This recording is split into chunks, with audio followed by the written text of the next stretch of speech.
السلام علیکم ورحمۃ اللہ وبرکاتہ سامعین، آج الحمدللہ سورۃ آل عمران کی آیت نمبر 146 سے ہم اپنے درس قرآن کا آغاز کرتے ہیں،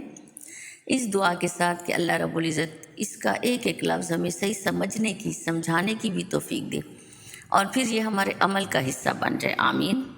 نحمدہ ونصلی علی رسولہ الکریم، اما بعد، فاعوذ باللہ من الشیطان الرجیم، بسم اللہ الرحمن الرحیم۔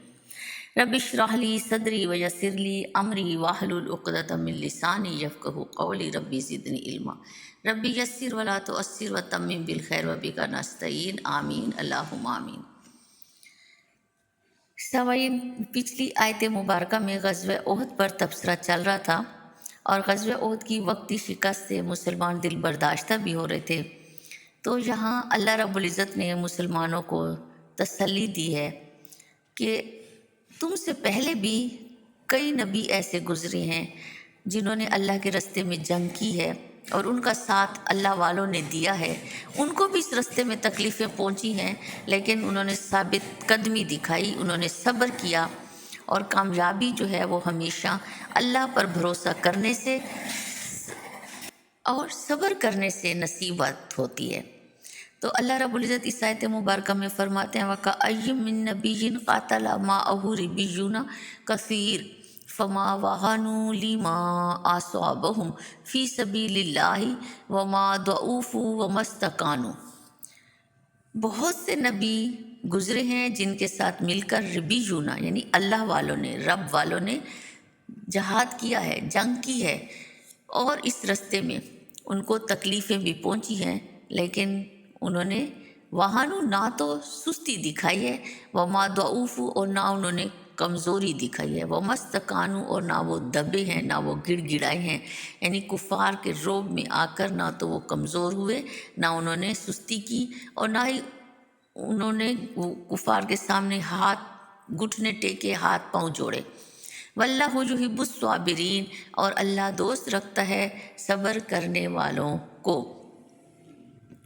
ربیون جو ہیں وہ رب والے ہیں، اللہ والے ہیں۔ حضرت عبداللہ بن عباس اور حسن بصری کہتے ہیں کہ اس سے مراد علماء ہیں، فقہاء ہیں۔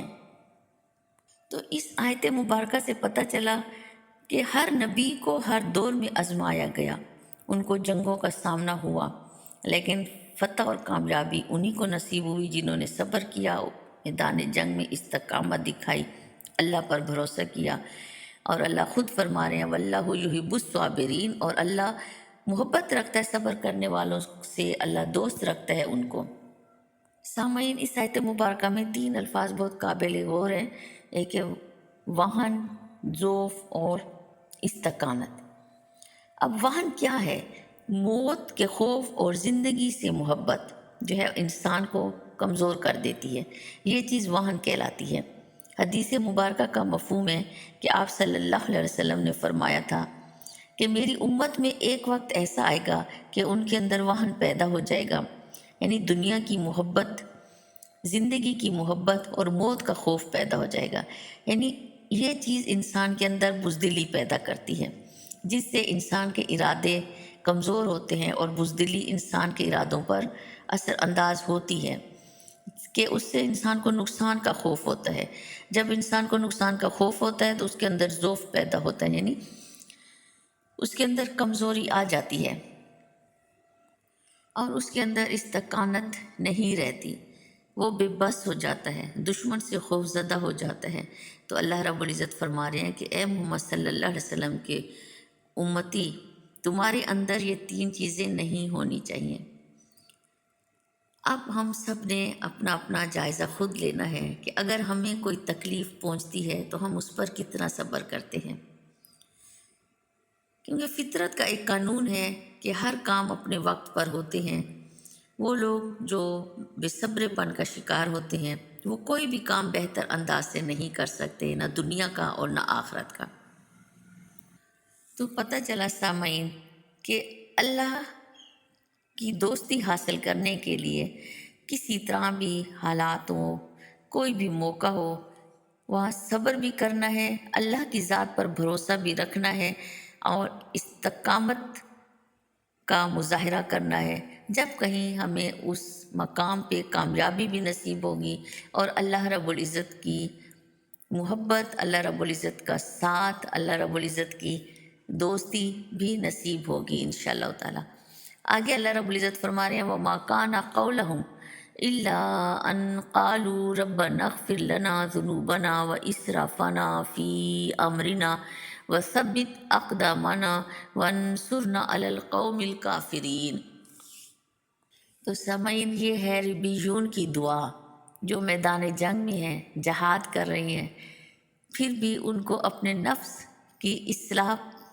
کے لیے اللہ رب العزت سے دعا مانگ رہی ہیں، کامیابی کی دعا مانگتے ہوئے وہ اپنے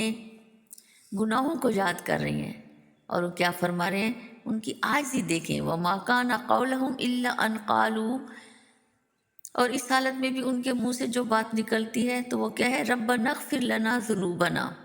اے ہمارے پروردگار ہمارے گناہ معاف فرما، بخش دے ہمارے گناہوں کو، وَإِسْرَافَنَا فِي أَمْرِنَا، اور زیادتیاں جو ہم اپنے کاموں میں کرتے ہیں معاف فرما، یعنی جو اس جہاد میں اگر ہم سے کوئی غلطی ہو گئی، کوئی کوتاہی ہو گئی تو ہماری وہ بھی معاف فرما دے، وَثَبِّتْ أَقْدَامَنَا وَانصُرْنَا عَلَى الْقَوْمِ الْكَافِرِينَ، اور ہم کو ثابت قدم رکھ اور کافروں پر فتح عنایت کر۔ تو سامعین، اس دعا سے ہمیں کیا پتہ چلا کہ ہمیں کبھی بھی اپنے کسی نیک عمل پر ناز نہیں کرنا، بلکہ ہر حال میں اللہ رب العزت سے مغفرت اور اس عمل پر قائم رہنے کی دعا کرتے رہنا ہے۔ کہ مومن کا کام یہ ہے کہ وہ کتنا ہی بڑا اور کتنا ہی اچھا کام کر رہا ہو، کتنی جد و جہد کر رہا ہو اللہ کی راہ میں جنگ کے دوران، یا کوئی بھی نیک کام کرنے میں وہ جد و جہد کر رہا ہے، تو اس کو یہ حق نہیں کہ وہ اپنے عمل پر ناز کرے۔ در حقیقت وہ نیکی کا عمل، اس نیک عمل کی توفیق اللہ رب العزت کے فضل و کرم کا نتیجہ ہے، اور اللہ کے فضل کے بغیر تو کوئی نیک کام ہو ہی نہیں سکتا۔ حدیث میں آتا ہے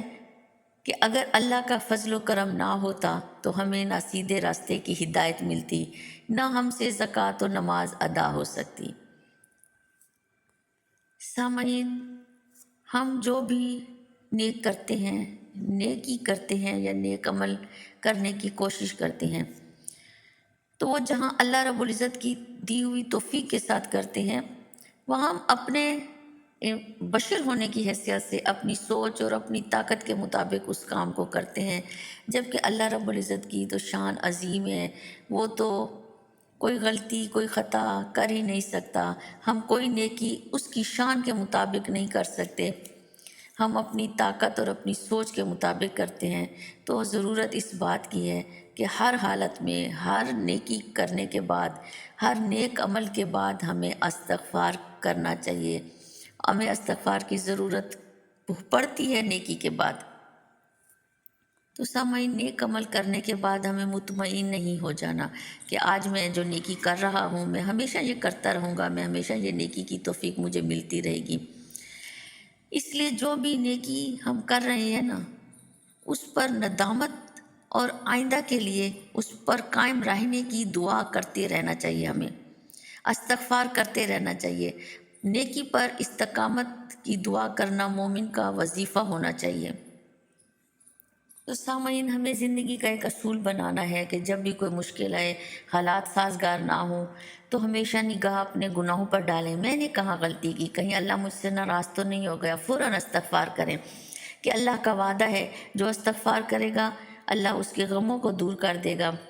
اور نیکی کے کام میں جہاں مشکل پیش آ رہی ہو تو سوچنا ہے کہ کہاں مجھ سے اسراف ہوا ہے، کہ اسراف مال میں حد سے گزر جانے کا صرف نام نہیں ہے، بلکہ نیکی میں